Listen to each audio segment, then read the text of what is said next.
What's up, guys? We are in Spring Hill, Tennessee, which we're about 30 miles south of Nashville. Yeah. And with Bill Allen. Bill, thank you so much for taking the time. Yeah, absolutely. I don't do a lot of in-person podcasts with other people, so this is cool. I've kind of gotten to the point to where I only want to do in person. I did the Zoom stuff forever, and I want to meet you. I want to actually get to know you a little bit. This is great. Yeah. So I want to talk about masterminds today, if you're cool with that. Yeah. I want to obviously talk about real estate and maybe how to go from doing real estate transactions and turning that into a real estate business. Sure. And then really just want to kind of get to know you a little bit. I know a little bit of your background, Navy test pilot. Yeah. Is that right? Yeah. Okay. Kind of take me through maybe your journey, because you're still, are you still in the military? No, I retired in 2023. Okay. So but that's recent. Yeah. But take me through your military history just real quick, if you don't mind, because I'd love to kind of eventually ask you the question, how does that correlate to today, to what you're doing today? Sure. But take me through that history. Yeah. So I went to Georgia Tech. I was a mechanical engineer bachelor's degree, but I did ROTC there. Mm-hmm. So I got a scholarship. So that was like a free ride to ROTC, or a free ride to college. Right. So I was also a soccer player there, and then I had to pay for room and board. So that was nice. Tuesday, Thursday, wear your uniform, march around, do PT and physical training. Now, did you want to be like military? Did you want to do that, or did it happen because you wanted the free ride? No, I had a bunch of like free ride soccer scholarships and stuff. I was a pretty big soccer player in high school, and heavily recruited, like D1 player. Wow. And so I wanted to do both. So my dad was on submarines. He did 28 years, retired as a captain in 2006 in the Navy. And so most of that was in the reserves, but he pushed that pretty heavily on me. And the cool thing about ROTC scholarship is the first year is free. So if you decide after the first year, before you sign your sophomore year, that you don't want to do it, it's free. So my dad the first year I was like, this kind of stinks. I got to get up early. I was in a fraternity too. So I was like, I was partying and having fun in college. And I was like, this is kind of tough. Like, I don't know if I want to do this. And so that first year I was kind of grinding out a little bit. And my dad was like, just give it the year, see if you like it, and then no problem. Like after that, fine.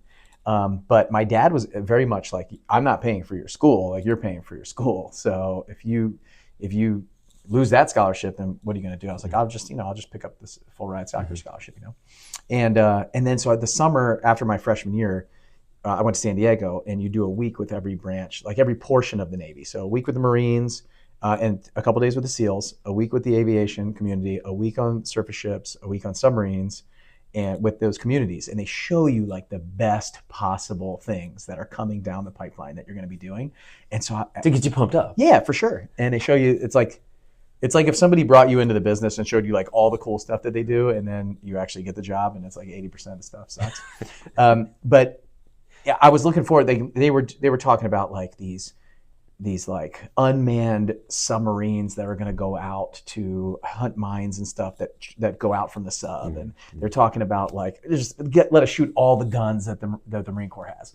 I was shooting this like a grenade launcher that's shooting like 50 grenades a minute. I was like, this thing, I'm on top of a Humvee. I'm like, this is great. This would be such a cool job. And so loved it. And after that, I was like, all right, sign me up. I'll just stay.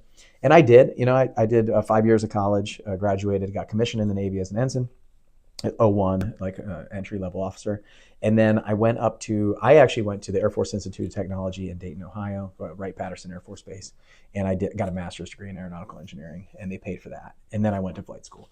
So I went to flight school. I moved 18 times in 20 years. I flew helicopters primarily, like the Navy version of the Black Hawk. Mm-hmm. So most people seen like Black Hawk Down and know that. So I flew a helicopter, flew the SEALs around. We did some really cool stuff, did some combat search and rescue, logistics, search and rescue. Right. I deployed in the Persian Gulf. I was in the Middle East pretty much my entire career. Wow. For deployments. And then I went and I was a flight instructor down in Pensacola a lot, 4 different times. I loved doing that, a couple different platforms. Why did you like doing that? I got like my own airplane. They just give you the keys to the airplane. You fly students around. Every weekend I would go on cross country. I'd go somewhere new. I flew a little T-34 from Pensacola out to San Diego for the air show. it was like the 100 years of naval aviation, the centennial. And so we were doing all these air shows. I flew 100 hours a month. Like I flew like every day. Now, is that something that you just kind of like got into, just like progression of things, or is that something you really like? I hear these stories of like, I watched Top Gun and I wanted to be this. Did you always want to be that guy? No, I actually never watched Top Gun until I was like in college. Like it wasn't a thing for when I was so a we're kid. the same age, and that was a pretty big movie. For sure. It was a big movie, but it like wasn't my thing. I wasn't like, I was an athlete. I really cared about sports. Right. I wasn't really big. I definitely did, like when I went into college, I wanted to be a Navy SEAL. That was a plan. I was carrying logs up the hill. I was working out, running nonstop. And I had a friend, one of my mentors in college, he got his trident, was a SEAL. Right after he got his trident, he fell out of a helicopter and broke his back. Gosh. And that's when I was like, dang, I don't know if this is for me. And my dad the whole time was pushing, like, are you crazy? What are you going to kill people for a living? That's what you're going to do? What are you going to do after you get out of the military? Like, worst job in the Navy, man. What are you even thinking? Being a SEAL. Yeah. And I was like, it's cool. Like, I want to do it. I was very much like, I want to work out. I want to, there was a big draw to that of like doing something really hard. And and after my friend fell out of a helicopter, I was like, okay, well, I'm going to start looking at some other options. And that's when I went. I mean, I did one summer. So every summer we do these things every year, right? So one summer I was with the aviation squadron up in Whidbey Island, Washington. And these guys, the year before that, I was on a submarine. I was on a submarine in Hawaii. Well, I mean, my dad was on. My dad was like, he loved it. Like, he's like, we have amazing food. We get paid extra money. Like, do all this stuff. And so I was on a submarine, and it was kind of interesting. But like, those guys worked so hard. Like, those young officers were working on their warfare pin, right? It's called a dolphin. And so they're So when you look at a military officer in uniform or anybody in uniform, they have these big gold pins, right? And so we have wings. The aviators have wings. The submariners have dolphins. So they're working on getting their dolphins while they're training young enlisted guys. They have to actually do the job. And so it was interesting. They were working nonstop. They were on watch for 12 hours working, and then they would get off, and then they'd have to study for their exams and boards and stuff. And I was like, dang, these guys they work hard. And but I was in Hawaii for 3 weeks, underwater for 3 weeks. It was okay. But then the next year, I went to Whidbey Island, Washington. I was with this Prowler squadron, EA-6B Prowlers. And these dudes like played golf all day, drank beer, and flew airplanes. And I was like, you know what? This is a lot better than what I saw the year before. And the other cool part is, the aviators, you go to flight school, you don't have any other job than to earn your wings. So you're not an officer that's leading a bunch of enlisted guys. All you're doing is focusing on getting your wings. And then once you get your wings, you go to the squadron, and that's like 2.5, 3 years later. Then, okay, now you actually have to lead, some enlisted guys or junior officers and things like that. So it just appealed. Like, obviously, just at that time, I was like young, wanted to have fun, and it was really cool. Like, flying all this different stuff was really cool. I've flown probably 60 different helicopters and airplanes for the Navy now. So we're going to test pilot school. Gave me the opportunity to fly like lots of different stuff. Sorry for the quick interruption. Briefly, I just wanted to mention our mastermind conference that's coming up October 6th and 7th right here in Birmingham, Alabama. I want to invite you out here. I know a lot of y'all watch our YouTube videos, and I'm super, super grateful, but I want to meet you in person. If you have done real estate, or you're getting started in real estate, this is the conference for you. It's a smaller, intimate environment to where we can actually help you. I've got a lot of great speakers coming, including my great friend Tom Kroll is going to be there, plus a lot of other folks from our region and from our area here in Central Alabama. So if you're in real estate, trying to get started in real estate, and you want to come meet me and hang out with other high-level real estate investors, come out to the Board of Advisors Mastermind Conference. It's in Birmingham, Alabama, October 6th and 7th. Get in the room. This is the thing that really launched my real estate journey back 13 years ago, is getting around high-level people in a smaller, intimate environment. So come on out, Birmingham, October 6th and 7th. Go to boamastermind.com, enter that promo code EARLY, EARLY, and get that big discount. I'll see you guys in Birmingham. When did that become like almost like addictive? Like this is fun. Like this is something I really love doing. Yeah, I would say as a student, it kind of sucked. Like, it was interesting, but you're so focused on getting grades and being evaluated all the time. And honestly, like I've been every flight I get evaluated on pretty much, regardless of where you're at. There's probably only about 6 months of my entire career that somebody wasn't giving me a grade sheet at the end. And that's just a lot of pressure. Yeah, I think so. It depends. I mean, everybody takes pressure a little different. For me, like I just want to win. Like my whole life, I just wanted to win and stuff. So I think I put a lot of pressure on myself. But when I look at it, it's like I had a really good friend. His name was Nick Zimmerman, and Zim is like loved flying. And so when I was in the fleet, I probably met him 5 years into my military career. And then me and him, we deployed together, spent a lot of time together, like really, really good friends. And he kind of put the love of aviation into me. He's like, oh, I want an airplane one day. I want this. Like, and I was like, what are you even talking about, man? Like, I'm just doing my job. And then he's like, we can do all this flying, and it's really cool. And then he went to be a flight instructor down in Pensacola, and he pulled me that way too. And so, we spent a lot of time flying together, probably 6-7 years. He did an Air Force transition from the Navy and went and flew U-2s, like the spy plane, really cool stuff. So T-38s, U-2s, that's what they fly primarily. And just me and him talking for a long period of time has been really cool. He's a airline pilot now. And I mean, that's his whole life was aviation. And so he kind of instilled that in me. Right. And then when I went down to Pensacola and got the keys to that trainer plane, and I was just like, I was hooked. And since then, it's, I would rather fly than do any other job. Like we have ground jobs, right? You have to like write the schedule, or operations officer or training officer, and that kind of stuff is like, just give me the keys to the airplane. Right. I just want to fly. So that's kind of 5 years into the career, I kind of found my love for it, and it's just so freeing. Like even now having my own airplane, I've had my own airplane for about 7 years now. 2 different airplanes. One was like a smaller one in the beginning, and then a bigger, nicer one now. And I mean, I can just get in and go anywhere I want, whenever I want, with whoever I want, really. So it's like freedom. When I first got my driver's license. Yeah, it's like the most freeing feeling in the whole world. I feel like it's different now, but we're the same age. Oh, yeah. I don't know if you ever felt that. Oh yeah, for sure. Get a motorcycle. I mean, I remember when I never had a motorcycle. Well, I'm just trying to think of my life. I would kill myself. The most freeing moments of my life, being on a roller coaster. Yeah. That's it. I mean, it is a giant roller coaster. It's just like, it's a time machine. Like I can get in and go wherever. Like one of my favorite trips is when me and my family go to the beach in Maryland. It's called Ocean City. I grew up there. And so if we want to go to Ocean City from here without an airplane, we go to Nashville, we fly to BWI. And then from BWI, we drive 2.5 hours to get to the beach. Is it that far? Yeah, and horrible traffic. Yeah. So it could be 4 hours. We were just in BWI, me and my kids, 4 days ago. Yeah. Get in the car and drive east for about 2.5 hours, 2.5 hours or so with minimal traffic. Yeah. And then you're there. Or we can get in my plane, bring whatever we want, like all of our food from our farm and everything that we have, and then fly to Ocean City Airport. Get in the rental car that they pull up to the plane. We put the stuff in there. We get in the rental car. We stop by Food Lion on the way to the hotel or the condo that we rent, and then we're there in about 8 minutes. So I mean, it's totally life changing. I mean, I can do my Saturday farmers market and still be there before the sun goes down, and then come home whenever I want. We want to come home a day early. Want to stay a day later. It's fine. So yeah. So it's hard. It's hard for me to hear the word or the phrase Navy SEAL and not think of David Goggins, just because he made it so mainstream over the past, 8 years.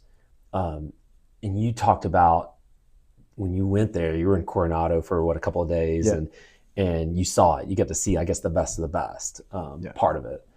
And for a minute, that's what you wanted to do, it sounds like. Yeah, a few years. Yeah. What is the allure, even to someone like me, who I've got tons of family who's been in military? I never was.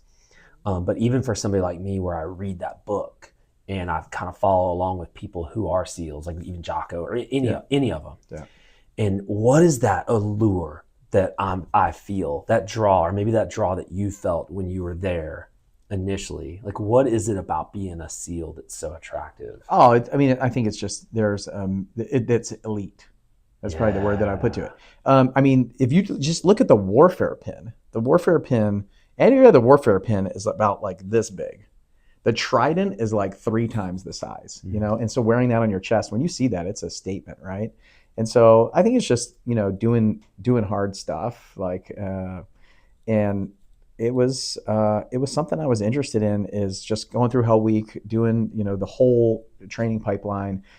Majority of people wash out of that program. How do you just win? Like, I don't, it's just kind of like that. But what is that though? It's an elite thing. I want to talk about that, like that, Yeah, sure. because I feel like that translates to everything we're doing. Yeah, right. For sure.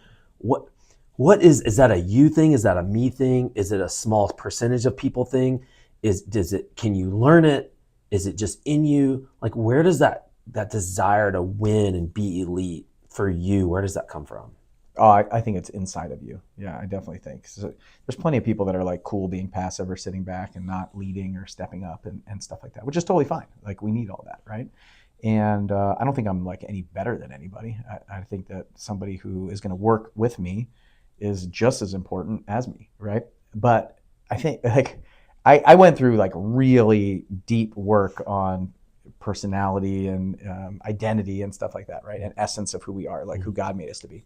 And I remember I called my parents because I was like, "What did you do to me when I was a kid? Like, what did you put in me that made me have to be number one? Like, the problem that I have, like, I know that I have this problem. Like, I cannot lose. Like, it just drives me insane. Like, I just want to win.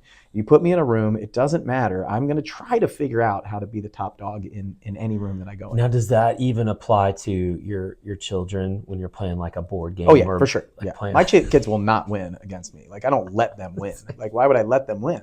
Like, all I'm doing is setting them up for failure in the future. That's how I feel. Now, there are some times, I can think of a few Candyland games with my son when he was like 4 or 5. Candyland, that's a luck game. But I would like stack the deck a little bit because because what I noticed Whoa, with my son. now that's next level. Yeah, I would, but I not stack the deck for me to win. Stack the deck for allowing him to win. And so there's some times where I will strategically, intentionally, because he was getting so angry and frustrated that by chance he was losing. Like, I notice in my oldest that he's having the same problem of like, he gets really angry when he loses. And so I would try to, yeah, because I can beat him at most things, right? So there's times where I have to throw the game a little bit intentionally to kind of throw him a little biscuit. But he has to understand that, like, I got to also teach him that losing is, you got to figure out how to lose, like, to not be that horrible. Like, come on, dude, you're 6 years old and you're like freaking out if you're losing a game of Candyland. So, but I definitely am not like, I don't shy away from them like learning hard lessons. Yeah. But yeah, in everything for sure. Even last night we went out on. So my wife's sister's here. My wife's from England. I met her there when I was in test pilot school in England. And then her sister's husband. So I actually call him my brother-in-law, but it's like her brother-in-law since by marriage. Oh yeah. So got it. So we went out last night, and dude, he like beat me at bowling. We had this little tiny little pin bowling. It's like a luck game. It's driving me insane that I'm losing. Then he beat me at this like little like ring toss thing it's like bar games, Right. And then skee ball. Like, the skee balls were like so light, I can destroy anybody in like standard weight skee ball. Like, I have a specific. You're making excuses as we're talking. For sure. It was totally rigged. It's funny. But he beat, like, I'm losing at all these things, and I'm like, I don't know that I had a great time last night. Right. Like, I won't carry it along with me much longer than this conversation. But I definitely like to win. I actually won't play games that I don't think that I can win. So I've noticed this in life also. Yeah. Like, I won't take a job that I don't think I'll do a good job at. Sure. I won't take a client. I won't bring on people that I don't think I can help. I'd rather be successful than have more money or more things. So I think, so I called my parents, like, what did you do to me? They were like, what are you talking about? When you were like 7 years old, we were putting away your clothes, and you were like, stop doing it. You're doing it wrong. And you would start doing it yourself. They're like, that was inside of you. Like, we didn't put it in there. My brother is cool, like, not being the top dog. I don't know if he's really cool with it, but he kind of took the back seat sometimes, more mellow. Yeah. And I'm like, no.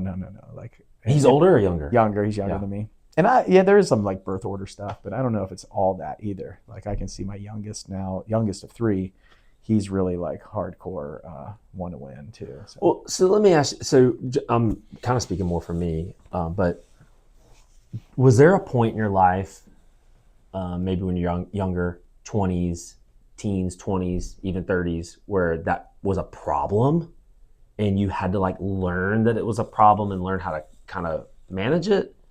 And I'm only asking that because that kind of was me for a long time, because I'm the same way. I'm super, super competitive about everything. And I'd probably beat you at all those little bar games. Bar games aren't my thing. I'm not going to play those anymore. I like how you slipped that in there, though. I don't really think that I've ever gotten to a place where I feel like it was a massive problem and I had to do something different. I think it took me a long time to realize this. I think I only realized it when I took like a deep dive in who I am and personality profiling and stuff like that, trying to figure out why. I do have to figure out, like, when I'm around people, how to like tone it down a little bit, or how to just be like, I don't think I should play. But you're aware. You have that awareness. Yeah, I'd say the area is like in my 40s, playing soccer. I still play soccer, and I play soccer with like 20-year-old kids. Right. Yeah. These like Mexican guys here locally, and I get hurt. Like, I will pull my hamstring or my groin, and it's not good. Like, so sometimes I just have to decide whether I'm actually, because I accept and know myself and how much effort I'm going to put into this thing to win. Yeah. And so sometimes I just have to like skip it. Yeah. So, and I probably get a little smarter as I get older, but for sure. But I think in business, like I brought that to business too, and it's I think it's a good thing. Sometimes though in business, like if you want to win and have to win, like you might make some poor decisions and go deeper down an area where you should maybe quit or stop something and do something a little different. So it might be a little challenging. So I've seen that in the past where I've probably stayed in something too long, knowing that, or thinking that like my expertise, skill, my brain could get me out of it, and I was like blinded by some of that maybe. But success repeats itself, So I think winners win. And so I've had some of this. Obviously, it's been a challenging time in real estate over the past few years, I would say. A little less deals, margins are thinner, things happen, the market's not bailing us out, interest rates, all the things that people are talking about. And I've got some people inside my mastermind group who are like, they're struggling, and they're struggling in silence a little bit. So I talked to them this week about it, made a quick video. And I got some people that came out and said, you know what, I've been winning for a long time and I feel like I'm not. And I was like, look, you won before, you're going to win again. It's just a time now. It's a time in the market. And you're a winner for sure. So winners win. And there are times where they lose, but on average, you're going to win like 90 to 95% of the time. Like, that's a pretty good odds. You just got to keep playing or doing more. And so that's a challenge sometimes. We start doubting ourselves instead of remembering that we're winners. So I don't know if any of that makes sense, but I don't know that there's a specific time for me that I'm like, I have to, like, this has been a negative thing. So I just think it is. Like, if this is your mindset, fine. If it's not, fine. Just be yourself and accept it and be okay with it. Is it harder to coach or bring along people who don't have that kind of winning mentality? They know that they probably can, but there's obviously a difference in personalities. Yeah, for and sure. You're coaching a wide range, and I have too, wide range of personalities. Yeah. How do you bring along the ones that aren't just like born to crush it? Yeah, I think that's pretty easy. For me, it's like, look, my definition of success is very different than yours. So if you can just define it and build your goal, like what is your freedom? We call it like your freedom plan. Like what does freedom mean to you? And so if you put that, I actually got this like freedom award back here that we give out. And like, you define freedom. You tell me when you get that award. Like, I don't tell you what that award is. Wow. We have the $1 million award. I tell you that's $1 million in a year. But this one up here, you tell me when you have that. When do you have time freedom? When do you have financial freedom? And when do you have impact freedom? One of them. And you should make me a video. Tell me when you have it, and I'll give it to you. You convince me that you're free, and I'll give you that award. And so I think for me, I've had to realize that everybody's different. The cool thing is, very early on in like my coaching business, there were people that should not have been successful that were massively successful, like introverts. Like, we had this couple that met on the internet from like 2 different countries in a video game and got married. Right. And so like really introverted people. And I'm like, I don't know how they're going to succeed in this real estate business. Yeah. And they built a multi-million-dollar business. Right. And then you got the person who on paper looks like they should absolutely just crush it, and they crash and burn. Right. So it's like, I can't pick the winner. So I'm Right. I'm not going to play God and try to pick who's going to be successful and who's not. I just give everybody the opportunity, let everybody in that has the right character. They have to have the right character and values to get into our community, but I don't care what you look like, what your background was, any of those things. And then you define your success. You define freedom. So that was an early realization for me versus fit in the bucket. You have to do 7 figures a year. You got to do 150 deals plus, like that kind of stuff. We got people that do 10 or 12 deals a year, but like huge net margins and use all their own money, which I don't believe in. I'm like, why are you using your money, man? Put your money somewhere else. But it makes them feel comfortable. And then we got people who, are like me, raise a bunch of capital, leverage, and might do hundreds of deals, So I try not to get in the way of other people's plan and like try to design it myself. So it doesn't really affect me that much. I don't think it's a big deal. I feel like I can pretty much coach anyone, but the key is to like pull out their design. Like what do you want? What's in it? What's success look like for you? For sure. And very specifically design that versus say, oh, I want to do what you did. It's like, okay, well, why do you want to do that? Like, are you sure? Because that road's different than this road. Like all these roads will take you to success probably, just so you got to define it. Why is having a Freedom Award, why was that important? Was that already, I know you took over the business. Was that already in place, or is that something you came up with? Something we did. Why was that important for you to? Because of what we're talking about. So a lot of people were like burning down business. Like they were going for $1 million every year. So when Justin owned the company, before me, I bought it from a guy named Justin Williams.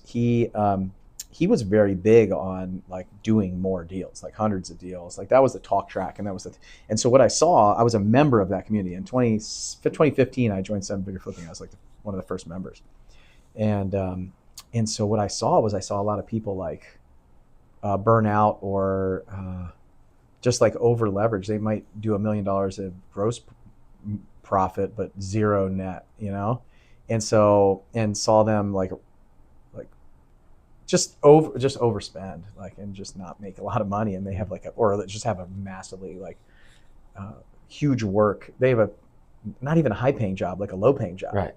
Doing a ton of work, doing a ton of deals, but not making 50,000 or not even being able to pull any money out of their business because it's all in inventory. Right. And so I was like, that's not success. Like that's not a win. Right. So we had all these people in 2019. We had this $1 million award that I came up with, right? And then in 2020, I was like, wait a second, like we gave away a bunch of these, but I don't know that we have these other people who have, like Todd Jones, a guy named Todd Jones, great. He's a guy that comes to mind. He probably does a couple $1 million now. But at that time, he was doing 5 or 6 deals that would make like $100,000 each. He's doing $500,000 or $600,000 a year, has no staff, and he keeps it all.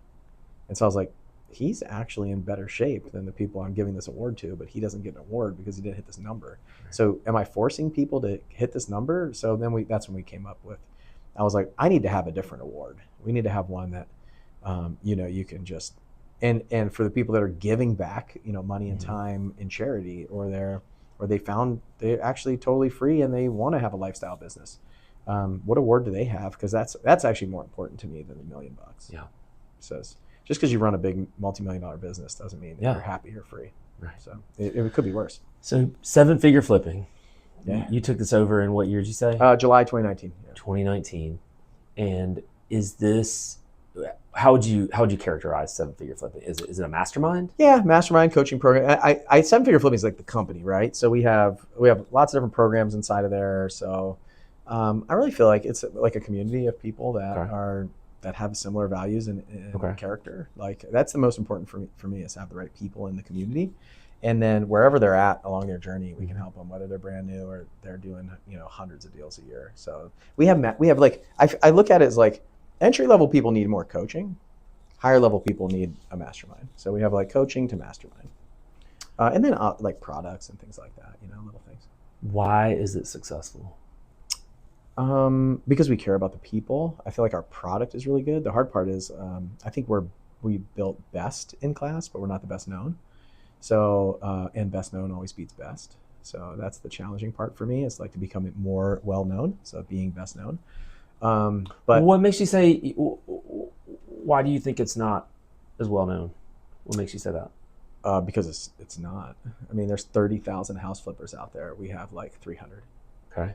So, and I think in a certain circle it's known, but like it's not known like Keller Williams is known or like Okay. EXP Realty. Like I mean, everybody who's in real estate doesn't even know. I'd say we're like a fraction of the people that are actively in real estate even know who we are. And so we'll until we're a household name, we're not best known. Okay, you say that, and you first said you're not very well known, and then you immediately went to, you didn't stay inside of real estate investing. You immediately jumped outside of real estate investing into real estate in general, which I think is really interesting Yeah, and yeah. probably really smart Sure. to say that. We're not a Keller Williams. Because I think you are well known within the real estate investing community. I still don't think that's true. I mean, I know that's not true. Like I, if you think about it, there are millions of people on the planet that watch TV shows and want to get into real estate, don't know where to start. Okay. Even in my local community, I have a farmer's market here. They come up to me every day. People are like, how do I get started in real estate? How do I saw you were in real estate. How do I get started? Like these people want to, there's millions and millions of, just inside the US, people that want to get started, don't know where to start. Okay. And you know what they're finding is they're finding crappy programs. They're finding crappy programs. Well, they're finding YouTube, I think, first. Maybe, but probably what they're finding is the person who's doing a seminar in their local area that's using a celebrity for the face of it, but they never show up. So, Maybe. and or a franchise model or something that I don't know that I necessarily believe in, because I think that they can do it even if it's one deal.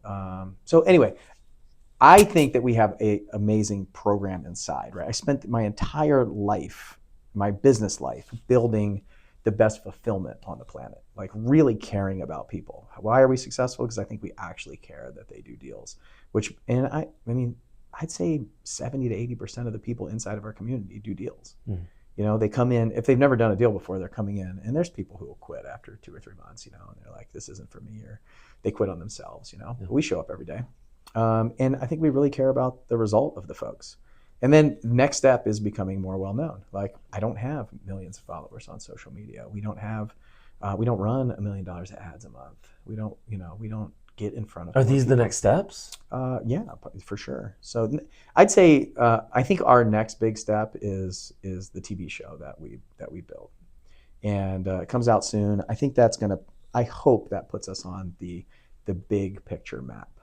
Because I think we're doing some really cool things there, and I think our community is great. I'd love to support more people, really, because honestly, you know, the coaching industry and mastermind groups and these things, like it is really crowded, especially right now. Like when I bought the company in 2019, there were probably like 2 other decent sized masterminds that you could say competitors, but I think we do very different things. And now, I mean, you look around, everybody's a coach, you know, they're everywhere, and there's big communities that are all kind of, you know, there's people moving around those or finding those things. And so there's a lot of options where there were less options before. So what that does is it starts saying, okay, we're still competing. Honestly, we're competing for less market share. So there's less market share now than there was in 2019, because I think the market has spit some of these investors out, and so more, when you look at like more product, potentially less inventory, now it's an interesting concept to figure out how do you run that kind of business. And so we're definitely adapting our business, which is it's not making the money that it was making before, profit wise, and so we're having to figure out. When you say before, you're talking about before. And I'd say before I bought the company, it was pretty easy to make money in the coaching industry. In 2019, we rebranded, we relaunched. I turned off $70,000 a month in Facebook ads at that time. I stopped marketing. I only did the podcast, and I did my annual conference. And yeah, there was about $1 million of profit in the business. And you decided to do that. Why? Because that was the success. That was a clear path to success for me. Almost like it take a step backwards. You mean? No, Like to turn off the Facebook ads and to yeah, but I mean the Facebook ads were not really profitable. It was just the way that I thought Justin thought he should be growing the business was running ads, and I could immediately put $70,000 to the bottom line. I didn't think it was needed right then, because we weren't paying attention to our organic traffic, podcast, email list, nurturing, to just being like being real people. The Facebook ads will bring in if you got a big sales team and you're running Facebook ads, you're going to bring in like you're not going to be able to control the values and character of your group. You're going to bring in anyone.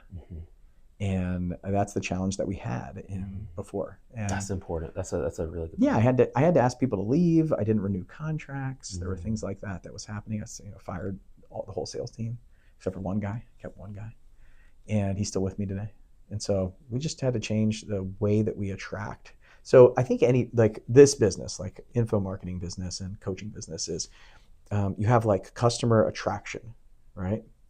And then you have customer retention, and then you have ascension. Is like three things in a info or coaching business. How do I attract the right people that have the same value and character as we do, that want the same the outcome that we can provide for them, right? So how do we attract the right people?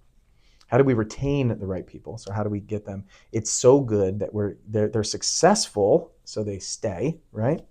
And they don't look at this as a commodity or something they're going to turn off the second it gets hard. It's like, the $1,500 a month payment or the $2,000 a month payment has to first thing to go. And then how do we ascend them? Meaning they're having so much success that they want the next level of support. Yeah. And so those three things are like all we focus on inside the company. That's it. And so at that time, the customer attraction, the attraction of the right people, it wasn't the right fit for what I wanted to do. And so I had to make a change. Yeah. So. What? And I want to dig deeper into Sure. that. Yeah. I'll talk about that here in a second. But I want why even? I've heard your story. I heard you were already a part of the mastermind. You were already part of Justin's group, and you were coaching in the group, and then it just kind of maybe a natural progression of things. You wanted to kind of. Why did you initially want to coach and teach? You had a successful real estate business. Yeah. Did that come from having such a great experience with the flight school type of thing? You're a teacher then, or like what? Maybe. It seems. I guess what I'm asking is, it seems like every successful real estate practitioner, whether they're wholesaling or rehabbing, they seem to always end up being a coach or a teacher. Well, why do you think that is? And then maybe you can't speak for everybody, but maybe speak just for yourself. Yeah, I think it's. I mean, for me inside the program, I was coaching for free, like you said. Like I wasn't a paid coach. I was having success. I was giving back, and so and then Justin called me one day and he was like, "Hey, you're doing this for free already. Why don't we make it official and have you come and be a coach?" And then I got to a point inside of 7-figure flipping where we were eating like pizza at the beach. People were paying $25,000, and we're eating like pizzas are showing up from like Domino's or like sandwiches or something like that. I'm like, dude, we could have a better experience. And so I wanted to do something. I called Justin. I was like, look, man, I'm either going to go do my own thing and start my own thing, and I want to do this, or I want to, make this better. And he's like, all right, well, just go run the membership department. He's like, actually, why don't you just come be the COO? I was like, well, how about I just start with the membership? He's like, that's fine, but I'll just call you the COO. And I was like, all right, fine, whatever, man. But so I just came in and I wanted to change the member experience inside there.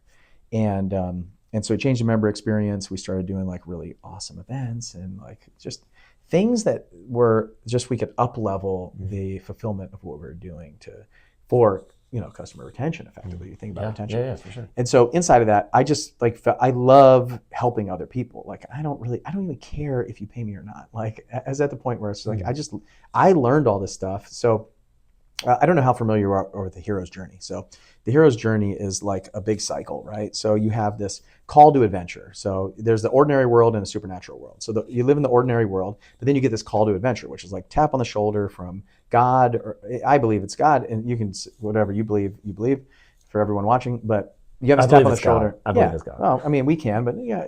And I do too. And so we have this call to adventure, right? This tap of the shoulder, like this exciting new thing, and then you find you find this mentor that like pulls you down in the supernatural world, or somebody. It might not even be. You might not think it's a mentor, but it's somebody who's like guiding you along the way, right? You get in the supernatural world, trials, tribulations, all these things happen, and then you're killing off your old identity, the old you, all this stuff. You just kill off the old you, and then you come back. They say you return with the elixir. So and it's a way longer conversation to go through the whole hero's journey the right way, but the hero goes into the supernatural world. They find this thing, they solve this problem, they go through all these trials, tribulations, they come out with success, right? And then what they do is, in every story, they return with the elixir. And what that is like you're returning to the ordinary world with this thing that you figured out, and you want to share it with other people.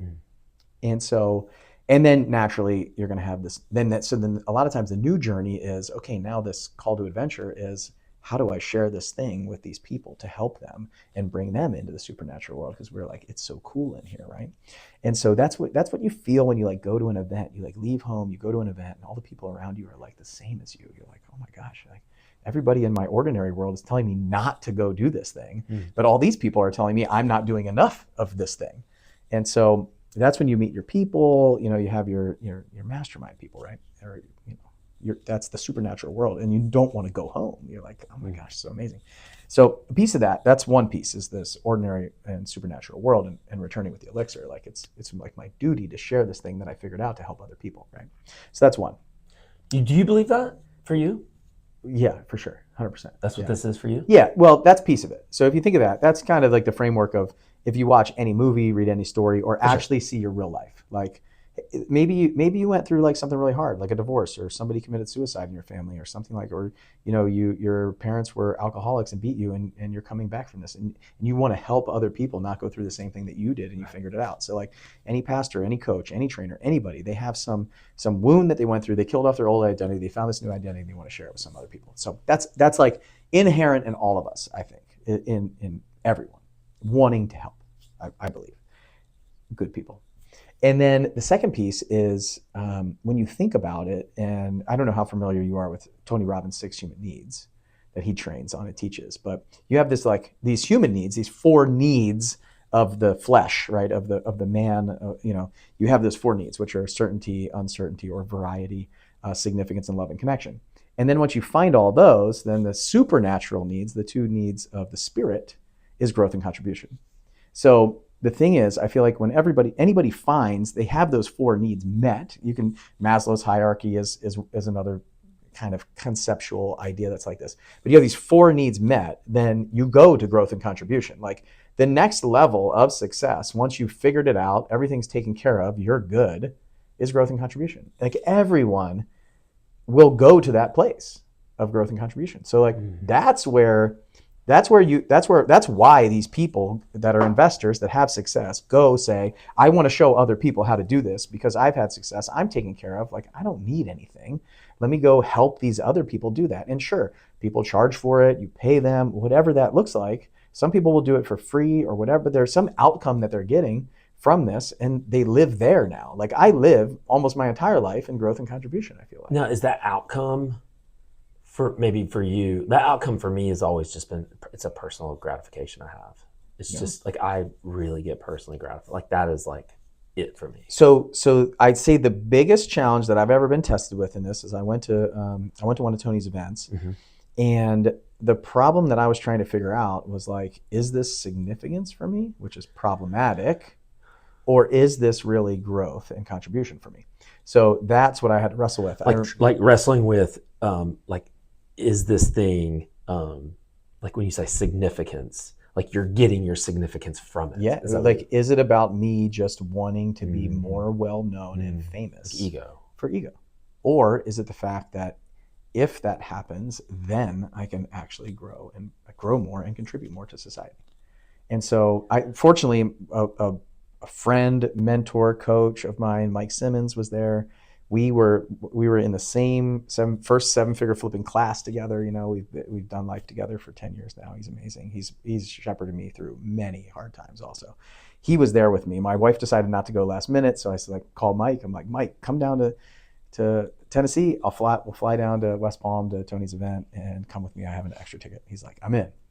So I like, you know, if you've ever been to a Tony event, it's like really emotional. It's late night, and I got this. I'm wrestling with this, and he's like, man, he's like, dude, I've known you for like, this was a couple years ago. He's like 6-7 years now, and he's like, at no point have I ever seen you want significance for you. Like it is 100% growth and contribution for you. And he's like, the fact that you want to be more known, it's not about fame and fortune, it's about giving back. And so I needed that. And I think that's true. So my answer to you is like, that's where I live, is growth and contribution. And so because of that, I just want to give back more and more and more. So like, obviously more people that come into our community, the more people that we can help, the more people that can go out and do good, because there's plenty of like horrible, crappy house flippers, you know, there's plenty of horrible wholesalers. There's like horrible realtors, horrible contractors. There's all those folks. What's a horrible wholesaler? Okay. Horrible wholesaler is somebody who is going to lock up your grandmother's house, sit on it for 30 days. They're going to move all their stuff out, and they're going to cancel the contract at the last minute. Okay. I was going a different direction in my mind. No, yes, I'm with you. Ethical. I'm with you. Yeah, not good. Not an ethical. I thought you meant horrible, person. like they've spent all this money on marketing and couldn't get a deal done. No, I mean they're just like they're horrible, unethical people. I mean, you've seen it. For sure. No doubt. There's like 5 or 10% of every contractor, realtor, flipper, wholesaler that is the best, like good, and then the rest are just kind of like, I'm just in it for the money. And so you think it's a bigger percentage? I don't know. I don't know. It's interesting. I think everybody's in it for the money, especially initially. Like if you have an active real estate business, surely you're in it for the money. Okay, so let's say you have a moral dilemma of making $50,000 or doing the right thing. Okay. That's the difference. Do you choose the right thing, or do you choose to make $50,000? So, well, you would need to define moral dilemma too, because, I mean, I literally just had this conversation a couple of days ago where someone who just decided, and I know a few people like this, I'm sure you do too, I'm not wholesaling anymore because I believe wholesaling is immoral. I think that's ridiculous. That's what I was saying. We need to define what the moral dilemma is. Well, stealing. Again, this is. I don't agree with it. But I'm saying some people think wholesaling is stealing people's equity in a lot of cases, not every case. Do they think that that's the case for a farmer? Because the farmer produces the produce. There's somebody that goes to the farmer that buys the produce from the farmer and sells it to the grocery store. Well, in every industry, there is a middleman that is involved to create inventory. Right, but what's different about the farmer and then about the wholesale? And I'm not even defending this. I don't even believe this. It's okay. I think this is a great conversation. I'd like to talk to all these people. I love your competitiveness here. That's great. The difference is the person who has a house and they want to sell it. Yeah, presumably there is going to be a middleman. There's going to be a realtor probably in a lot of scenarios at the very least. There is some for sale by owner situations, but where's the whole, I don't need a distributor necessarily if I have a house. Yes, you do. You 100% need one. Why couldn't I just put a sign in the yard? You can, but then you're going to spend the next 30 days taking phone calls from all kinds of people. Right. You don't have the time to do that. You don't want to do that. You would hate your life. Perhaps. But if you were willing to put a sign in the yard, do you think everybody doesn't know that they can put a sign in the yard?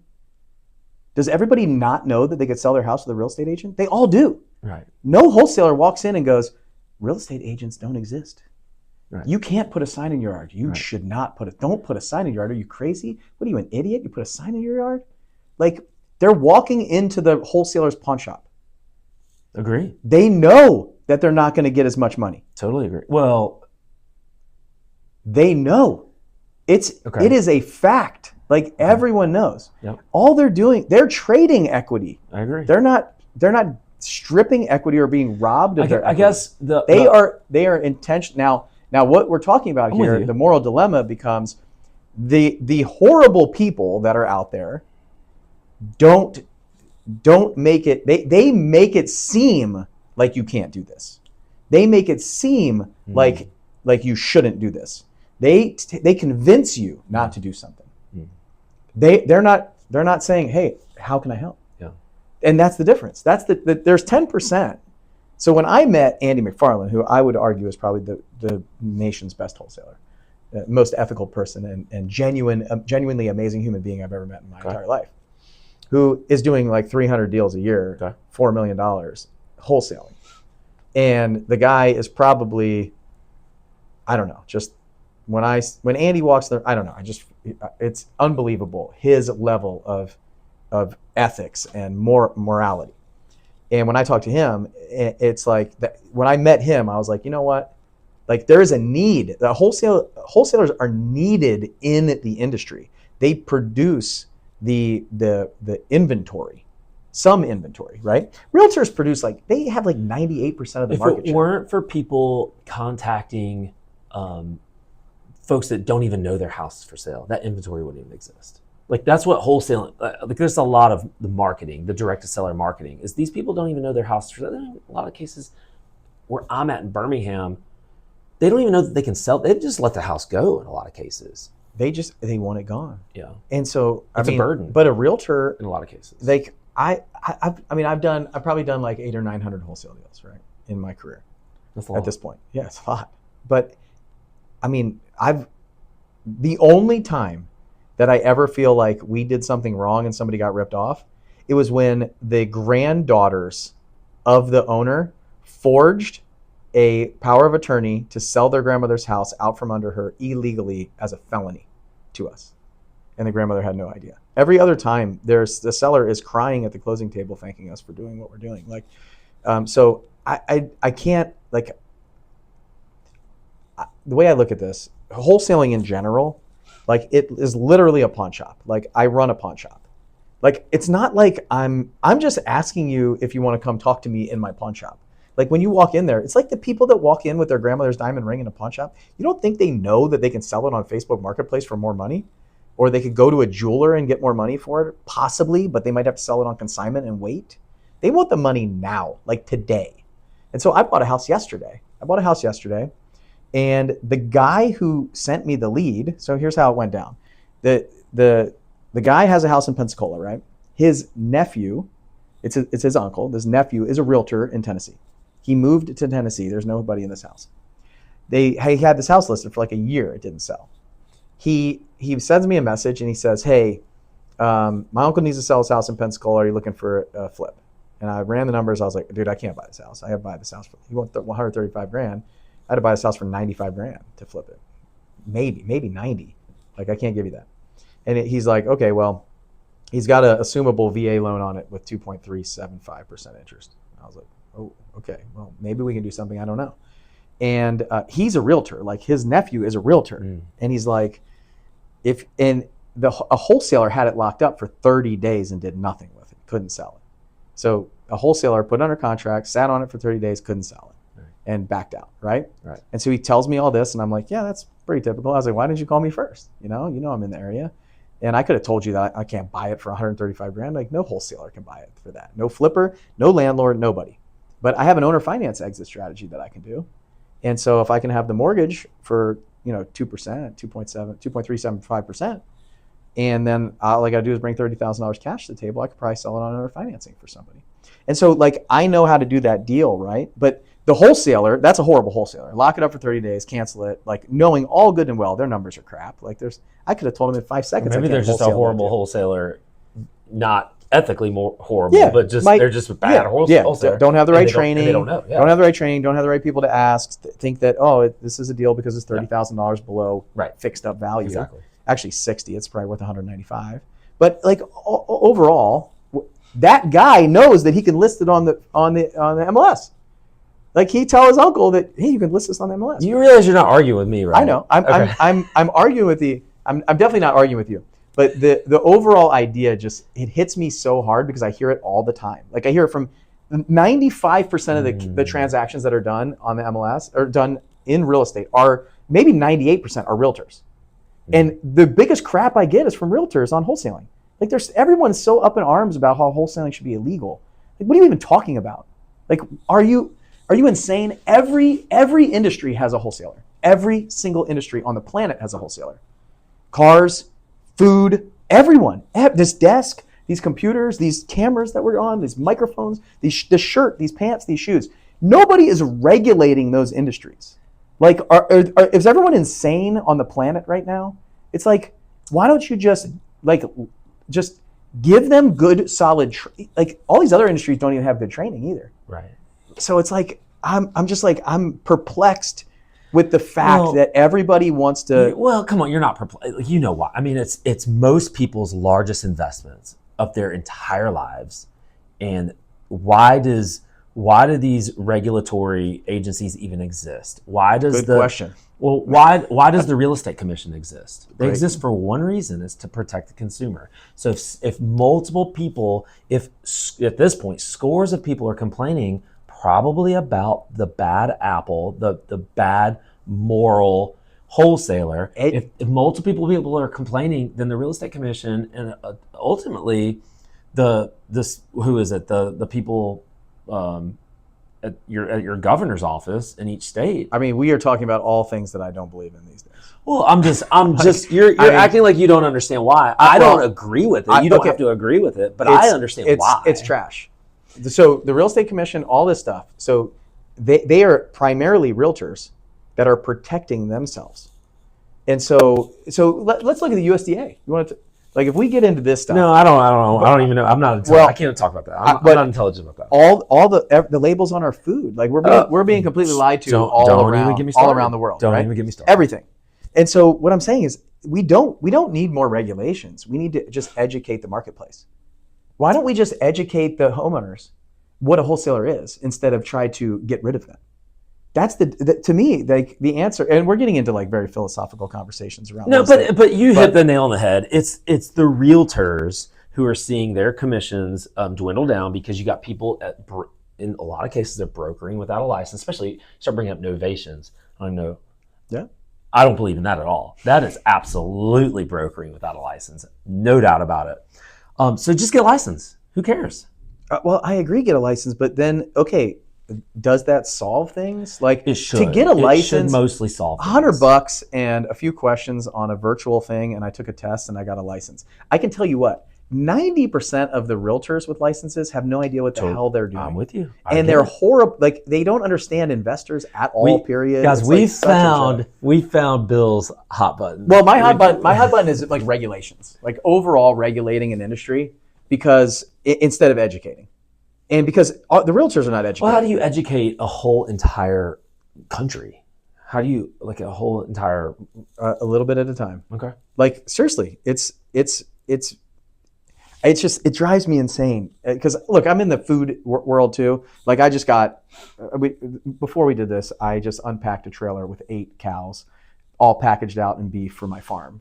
We do beef boxes every single month. And I mean, even the organic trademark is such a joke. Right, it is. There's actually like 300 herbicides and pesticides you can spray on food and make a label organic. And the farmer has to pay for that. And the farmer does, and so they brainwashed an entire world. So how do they brainwash the world? With regulations. Mm-hmm. Like, we've educated the whole world that organic is better than non-organic in the grocery store, which it's better, but there's 100 times better directly from the farm that doesn't spray anything on their food. So, like, and that's big government trying to control the narrative, which I also believe is happening in the real estate world. It's happening in every industry. Yeah, but wholesaling is not the problem. The problem is, and it's not like more regulations and more requirements and more. And I agree, it's a big investment. It's a big investment, which is why the consumer should educate themselves on it, and they should ask more questions. And we shouldn't be. I mean, a realtor can rip people off too. It's happened a lot of times. No doubt about it. I've had to unravel some of that mess. Wholesaling is definitely a trigger point for me, because I train very ethical and moral wholesalers. Like, there's no question that when you come in that you can wholesale a deal and be upfront with the people. Like, you don't think they know we're making money? Of course they know we're making money. I've never lost. I've done almost 500. I haven't done as many as you have. I have early on I started in 2012. From about 2015 on, because I was taught that the seller can't know anything. You're the buyer. They have to.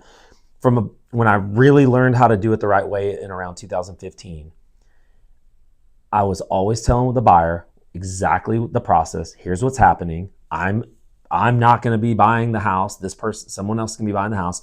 Not always disclosing the profit. Don't know that I always needed to do that, but I never lost a single deal because I was honest with the seller. Yeah. Not a single deal, ever. Yeah. I mean, look, if I was going to flip your house, so I'm going to buy it and flip it, and I make $50,000, like, you're going to have a problem with that? Of course not. No. So if somebody else is going to flip the house and they make 30 and I make 20 selling it to them, what does it matter? Like, it doesn't, if you get the price and we solve the problem, that's what matters.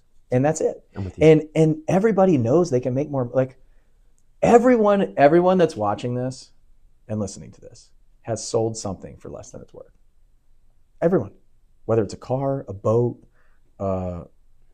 your kids' clothes when they're babies and you gave it away to football Goodwill. tickets. Everything. Yeah. Like, you sold something for less than it's worth. It's the same thing. Like, they know that they're giving up some of the equity for ease and speed of transaction. It's a swap. Yeah. And every industry has a middleman wholesaler. Every industry. It's needed in the industry. Like, it is absolutely needed. They create inventory. Like, flippers, landlords, like, who's going to provide the inventory for people that don't want to spend money on marketing? And really great wholesalers they are at risk. Like, they are putting up a lot of money or a lot of time to find these properties. Like, they're not, they have actual, like, equitable interest in this. So, like, to say that they don't have equitable interest in things, it's like, I spent $20,000 to find this deal. Realtor, how much money did you spend to find your contract that you have? So that's a lot of money. I try not to spend 20 on a deal, but sometimes it is, man. Like, I'd say on average we're spending $5,000 to $10,000 to get a contract. What percentage of your time is I'm actively doing real estate and I'm actively trying to grow 7-figure flipping? There's a lot of other things I do besides those two these days. I'm just talking about those two. Yeah, it's almost no time. Like, active real estate, I'm primarily raising money for 3 different companies. So I have a company up in Kentucky where we buy houses and we sell them on owner financing. So I raise money. I'm the money partner in that deal with me and Nate Johnson, my old COO. And so he does the operational side and I raise the capital. And then I raise money for apartments and storage and things like that. So our commercial business. And then I occasionally raise money for our real estate company, Blackjack Real Estate. But I own a minority share of that. I have a partner that runs that business. So our active wholesaling and flipping business are me and Adam Whitney. And so he runs that business day to day. So we do probably 50 or 60 deals a year now. Yeah, but I don't really do much. Somebody sent me a lead on this house that I bought yesterday. So I don't do a lot of single family houses personally anymore, but it seemed to be a good deal. So I can't say no to good deals like that. I can't say no to any deal. You give me a deal, I have to say yes to it. It's hard, yeah. If I can make money, I like deals. I like doing deals. And then 7-figure flipping, I'd probably spend, I don't know. I make ads. I do events. I'm kind of like the person who is the face of the company in member attraction. Member attraction. So I do like challenges and events and things like that. And I'll go on podcasts and speak and do stuff like that. Are you the sole owner of 7-figure? No, I have some minority owners. I have like some. I have like a board of directors that owns a small piece of it, but I own the majority for sure. Gotcha. Yeah. What direction is it headed? I mean, are you going back to what you were saying earlier? Are you trying to make it a Keller Williams type of brand? Do you feel like it can be the end all be all for mastermind groups in the real estate investing space? Mastermind group, the mastermind term is interesting, like old term, right? It is interesting. Yeah, old term. I hate it. Do you like it? So it's way more mainstream now than it was when I joined. I didn't even know what that was. Right. And so it's gotten more popular. I don't know that there's another term that I would replace it with. I don't know that I hate it or love it. But now it's kind of like, oh, what mastermind group are you in? And they're like trading and moving around these things a little bit. Like, I think that's a problem. But, you're like, oh, the grass is always greener on the other side, I feel like. So I've had people who have like left our group and gone somewhere else. And then it's kind of like they want to come back, but they feel like they probably aren't supposed to or something. I don't know. It's kind of weird. But do you feel like you this thing can be the thing? In the industry? So I think we can be a lot bigger than we are, and I don't want to I don't want to lose Yes. the impact to grow the size. But I'm also I'm also raising a lot of money for this TV series, this show that we're doing. Remind me to come back to that. Yeah, for sure. And so that I think is going to be it could potentially be the lever that gets me and the company more well known. I mean, that's it. It's you either got to spend money, we got to hit something big. We got to become more of a household name and understand what that is. So, because that's hard. Like that. I mean, I've been branding, awareness, that kind of stuff has been my focus for the past 6 years since I owned the company. I didn't have to do any marketing before 2019. Justin did everything. He was the face. He was the podcast. He was the marketing arm. He was running the ads. It was his ads. It was everything. I was behind the scenes. I'm probably the best number 2 guy on the planet. That's the challenge that I'm having right now is I'm not the best number 1 guy on the planet. And so I'm the visionary of the company. And I think the reason why it's kind of stuck where it is because of me. And you can't hire the face and the visionary and the story of the company. You can't just bring somebody in to be the dancing monkey on stage, and not lose the fabric of what you're trying to build. So that's the challenge that I'm in right now, if that makes sense. Yeah. So I'm definitely not like the best front man. It's not my natural tendency. I'd rather be in a spreadsheet in a cave somewhere, hammering out numbers and data. I don't usually prep for interviews. I prepped a little bit for this one. And I was, just being honest, I was a little disappointed to go to the podcast and not hear your voice. Our show now. Yeah. So I've been doing like less and less of that because I've been focusing on doing more like other like challenges, master classes, events, things like that is where my focus has been, ads and things. So that's been the challenge right now. It's like, do we, is the podcast still a big means of customer attraction? Is it?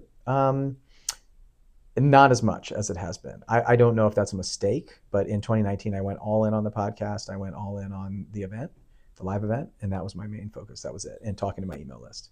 So now I talk to the email list. I'm also like, and that worked. Yeah, well, so when I'm also slowly introducing other faces and other names because of course it's going to be really challenging to scale me. Totally. But and the TV show is taking a lot of time, effort, and energy, and I think it's probably a much bigger platform than we'll ever have on the podcast. Yeah, to grow a podcast like a Joe Rogan type podcast I just didn't think was in the cards for us, so we intentionally made a pivot. Probably it's been almost a year. Yeah. How do you grow it like you want to and keep it and keep the people who are already in it, kind of keep them, I guess, excited, invigorated, and make sure that they're retained, but make sure they're actually getting what they're paying for? Yeah. Well, I don't know if that question is how I'm going to answer it. So number one, how do you grow a business like this while still maintaining the feel of a smaller community? That's not possible. It doesn't exist. So this has happened to me many times in the past. Like I've made changes based on where the company needs to go, and I've had some like angry members, right? Because they're like, oh, this doesn't feel like it felt before. Right. And so I think what you have to realize when you're running a business is you have to do what's best for the business while understanding all the other factors at play. Because I'm not running a charity in this business. I do have we do have a foundation that has a nonprofit component that we give to, and we work with all of our members. But like if you're losing money or not making money and you need to make a change, like sometimes you're gonna have to shake up the snow globe a little bit, and it's not gonna feel good for the people that are inside of there. Wow. And so I'm sensitive to that, but I don't tell them how to run their business. And so that might seem a little direct, but I think the biggest thing is like the business is not me, right? The business has people, has employees, has team, has staff, has everything.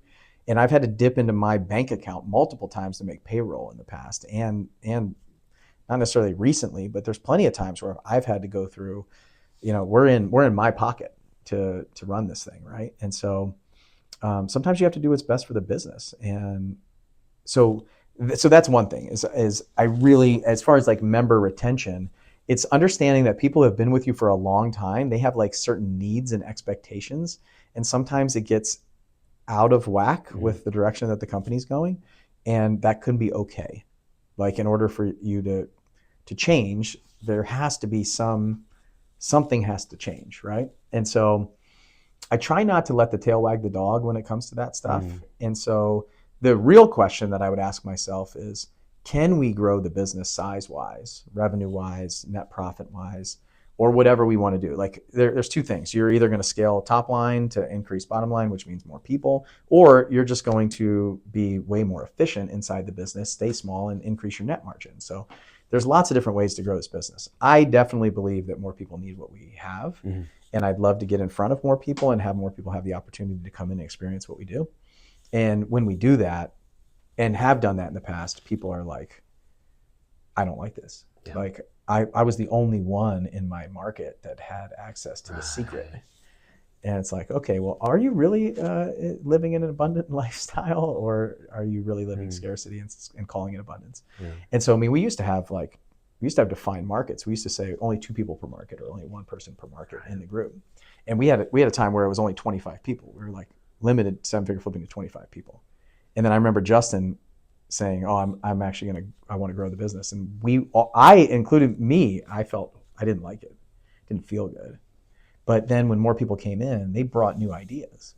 For sure. And they brought new strategies, and they brought new concepts, and I started doing better and making more money. And then more people from Pensacola started joining, and I was like, oh, this doesn't feel good. Like they're going to take my deals. And it didn't happen. We did more deals and they did more deals, and we started doing deals together. And so like everything that you think, like the people inside the community are going to have like massive limiting beliefs.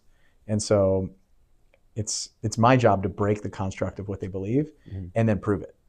So I think that's the challenge that everybody has to figure out. It's like, how do you do that without, and I mean, people are going to leave and say that they don't like it because it doesn't feel the same. And like, dude, if you want the same, like, oh my gosh, like, I don't know, nothing stays the same. Like, everything changes. It's changing for good. Yeah. So let's figure out how to make it good and stop sweating all the negative stuff. Yeah. So I try to like reframe things to people inside the community and teach them that, coach them through it. But I would say the best thing a visionary can do, or an integrator, or whoever it is inside the business that's running it, is anticipate that and get ahead of it.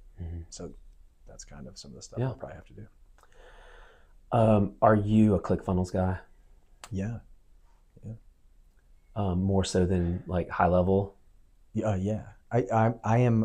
I'm currently Russell Brunson's CEO. I've been working for him for the last year. Right. Yeah. So I'm just curious. I wanted to ask you that before I.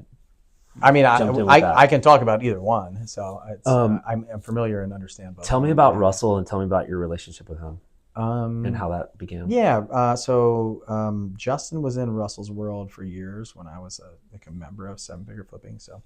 And then when I was the COO, Russell came to speak at one of our events in like 2017. So I just met him briefly, and I didn't really like hang out with him, spend a few minutes with him, but really, the first time I seen him like perform on stage and do a presentation, a webinar, I was like, oh my gosh, that's amazing. Wild. It's insane. It's so good. And so then like I went to Funnel Hacking Live in 2018 with Justin, and then in 2019, I owned the company that was in 2019. It was February 2019 I went with Justin. And then in February 2020, I went to Funnel Hacking Live as the owner of 7-figure flipping, and I bought his coaching program, his 2CCX coaching program. And I tried to get Inner Circle, but was closed, like his mastermind of like, 100 people. And he wasn't doing it then. And so joined the coaching program, was in his coaching program for a couple of years. I really just watched what they were doing so I could implement a lot of the stuff that I was doing inside my coaching program. That was really helpful, made me a ton of money. It's great. And then I joined his Inner Circle in probably like 4.5 years ago. And I was in his mastermind. It was a $150,000 a year mastermind that I was in for the last 4 years. So, and it was a small group. It's like 15 of us. So I got to know Russell a little bit, but never really spent like a lot. Like I was in the program. It was mostly like all the other people and I became really good friends, and never really had a full conversation with Russell. He's an interesting character, brilliant guy, but we never really talked. Like I wasn't his friend. He had people that have been in his community way longer and probably had more of a friendly relationship with him. But I'd ask him a question from time to time. I would just take notes at all the events and just go implement like crazy. Sure. That's just my world is just like take it and go do it. And then so that was kind of my background with him. And then last year around this time, it was like August last year, he just like casually mentions, hey, when you become my CEO, then I'll do this. And y'all were never really friendly before then? Not really. I mean, friendly, like taking some pictures, talking a casual conversation, right? But we never did anything together. That's pretty wild. Yeah, but extreme. it was for sure. Yeah, I was like, what? And then I don't know how it kind of all just there in Arizona at this event. It just kind of I found out that they were separating the software business from the info business because of like valuation books, like that kind of stuff, just standing on its own. And then Russell was like running the whole info business by himself, had no help, and he's not a operator at all. He's just a marketer. Wow, just straight up marketer. And so he was drowning. I think he was really struggling. His business partner passed away from a brain cancer. I didn't even know brain that. Cancer. A few years before that, and so since then, I think he was going through some stuff and just having some challenges. So I looked at it, and I was filming the TV show at the time, and I had just hired a CEO for 7-Figure Flipping because I was going to be like nonstop 3 months filming this TV show, and I didn't know. I was like, I can't do the podcast, I can't do all this stuff. I need help. And Adam Whitney came in as the CEO of 7-Figure Flipping, and I felt like I was like, all right, well, I'll check out this opportunity. And so I took the job. Like a month later, I did a bunch of research, like went up there for a couple of days, interviewed everybody, because I'm not going to play a game that I can't win. And so I was like, I got to see the rules of this game. I don't even understand what you're asking me to do. CEO? Yeah. Currently? Yeah. So we have about 80 employees. How? It's just, virtually. I was on a call right before this with the staff. People. We got great people. We have really good people. So much people. Yeah, I guess. He told me I could do it 2 hours a month. Is that true? That's what. No, absolutely not. I work about 40, 50 hours a week, probably. Yeah, in that business for sure. That's a full-time job for sure. Yeah, it's fun though. I like doing it. It's been almost a year actually. It's been probably 10 or 11 months. Yeah. I'm struggling to understand this.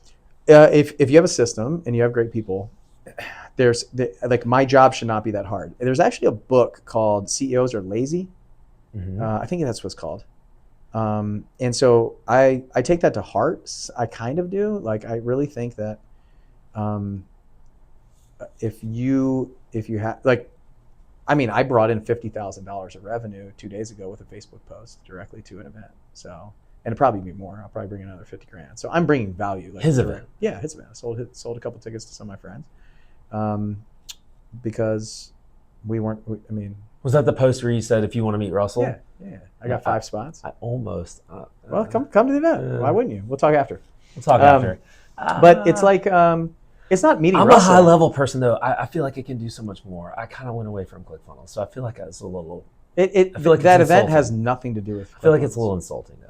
Well, so that's the challenge. That's what people think. So one of the big reasons why I love the fact that we have our own info business is there are people using. You think that we don't know that some of our highest level people are using Go High Level or any other software, like ClickFunnels used to be the only thing that you could use, and it's like they put funnels on the map and the software on the map. Okay. Now it's the same thing like I talked about with masterminds. Now there's 10 options, so people are going to explore their option. And Go High Level is VC backed. They're spending a crap load of money right now. They're buying tons of affiliates and other promoters and stuff like that. And so it's tough to win that game. And that's not the only competition though. Like the same thing when we're talking about wholesalers owning like 5% of the market. Literally ClickFunnels and Go High Level and any of these other funnel businesses, they probably own 5 or 10% of the market. Like there's still a massive broad market of people out there that are still just building a website, that don't even know that these are options. So there's plenty, like they're not even in competition with each other. Everybody's putting them up against each other. It's like, it's might be 10% of the actual marketplace that is even knows what either one of those are. Right. So like the mom that wants to build a wants to build a cookie business from her house needs ClickFunnels. For sure.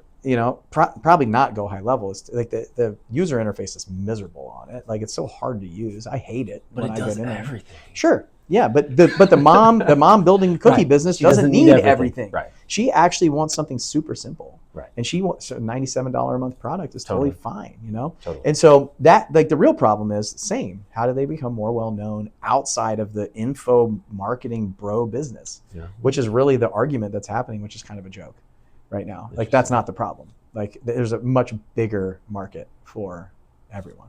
So yeah, and to like be like, oh, I can't be around Russell because I use Go High Level. And I'm not saying just you, like I hear this a lot. It's like, can I come to the event if I use Go High Level? I'm like, of course. Are you joking? We're not even going to talk about where you host all this stuff. Like the strategy, the marketing, the content, the delivery, like it's not on ClickFunnels. Like it's so everything. So it's like if people would realize that that's not the problem, they could actually open their mind up to what they're capable of doing. And he's hands down like the most brilliant marketer that I've ever met in person. And to be able to work side by side with him and talk to him, and now call him a friend, and like we talk a lot. Right. Obviously, not as much as people think. It's like me and Adam Whitney don't talk. We'd probably talk more now that he's involved in 7-figure flipping. When he was running blackjack for 3 years, we might talk like once every couple of weeks. Yeah. So, and me and Russell don't talk a lot. And thank you for indulging. Yeah, totally. I was just interested in that, and I want to. We've gone pretty long here, but I do want to kind of circle back and talk about the TV show. I know just a tiny bit. Tell me, it's been going on. You've had this in the works for a year. It sounds like we've been working on this for 3 years. 3 years. Yeah. What is it, and when will it? Yeah. When can we actually? It's called Kids Who Flip. So it's kids flipping houses. Yeah. Right. So we have 3 families that we followed around for season 1, in Washington State and down in Tampa, Florida. These aren't your kids. Not my kids, no. But they're kids inside of our community. So they I thought these were your kids. No, they're raised inside 7-figure flipping. My kids are 11. When I filmed the show, my son was 10. They were 10, 8, and 7. And so, yeah, my kids aren't flipping houses just yet. So, and when they're ready, they will. Like, right now, we're printing 3D toys and selling them at the farmer's market for my son's business. Cool. So, pretty cool.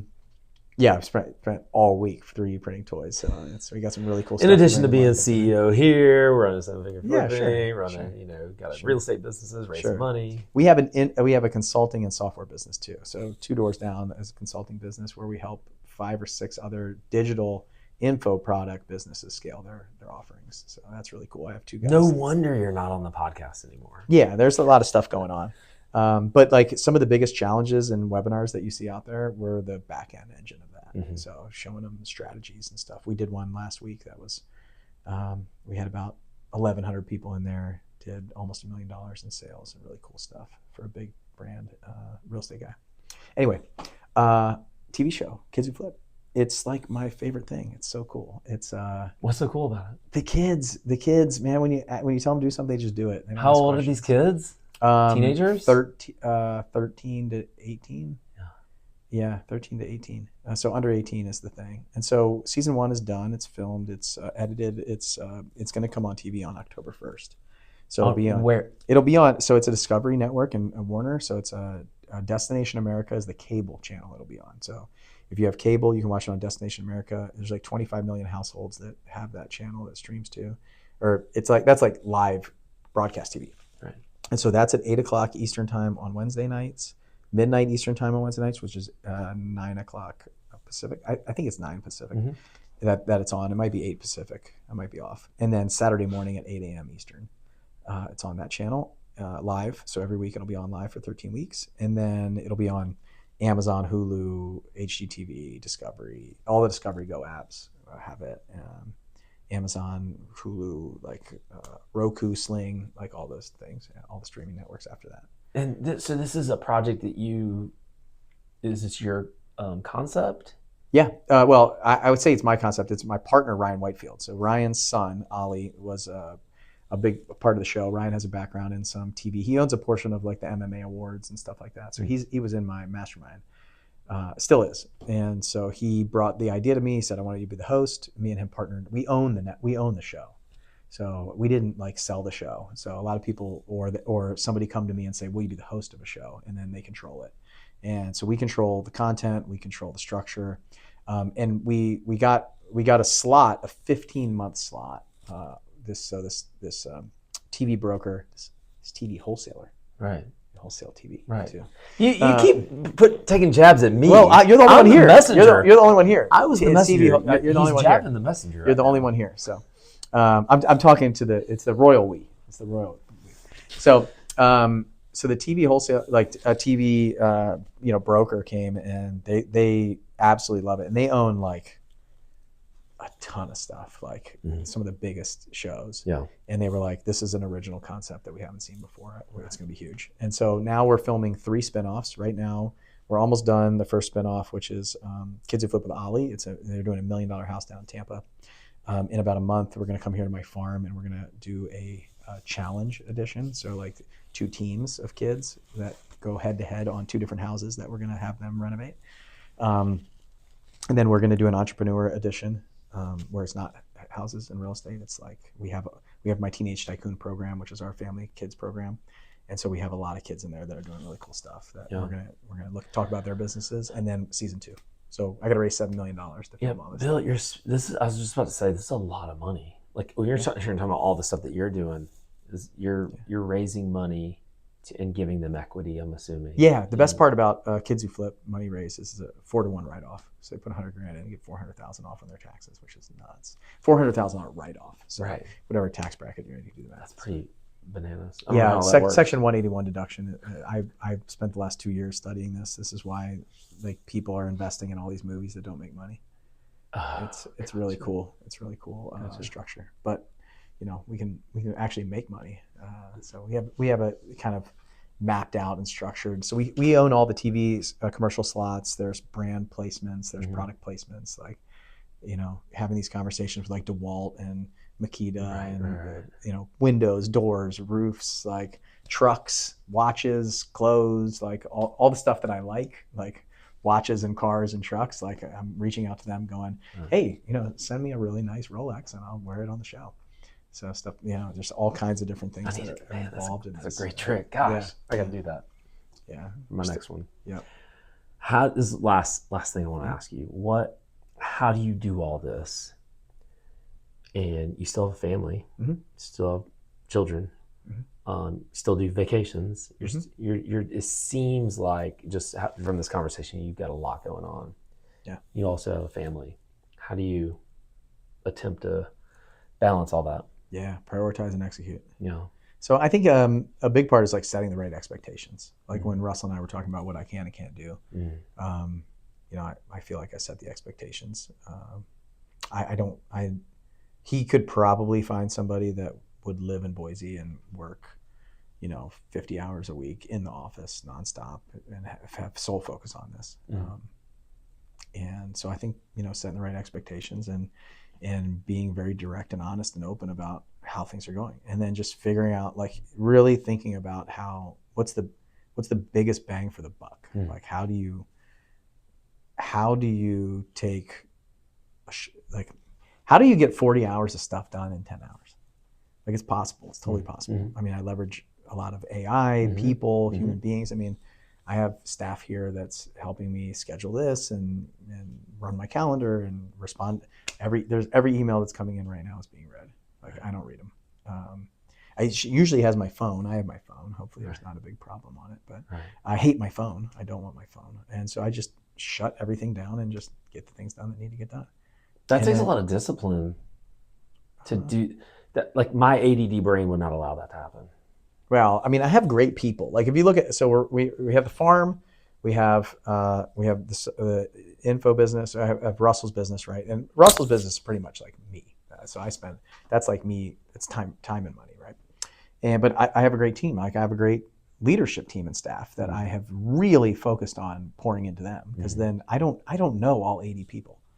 Like the CEO of Amazon doesn't know that. Of course. I don't know how many hundreds of thousands of people they got, but I mean, you got to know you're like top 6 or 8.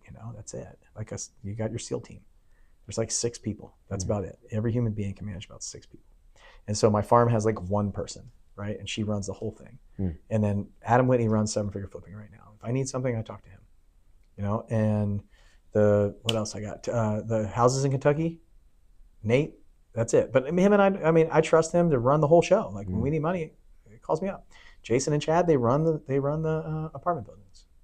Like I try to find really great people and align myself with them. Yeah. People that I trust that they can just make the decision. It doesn't have to go through me. Right. But it's not easy. Like I am on my 8th or 9th assistant right now. So that'll be a story for the next show.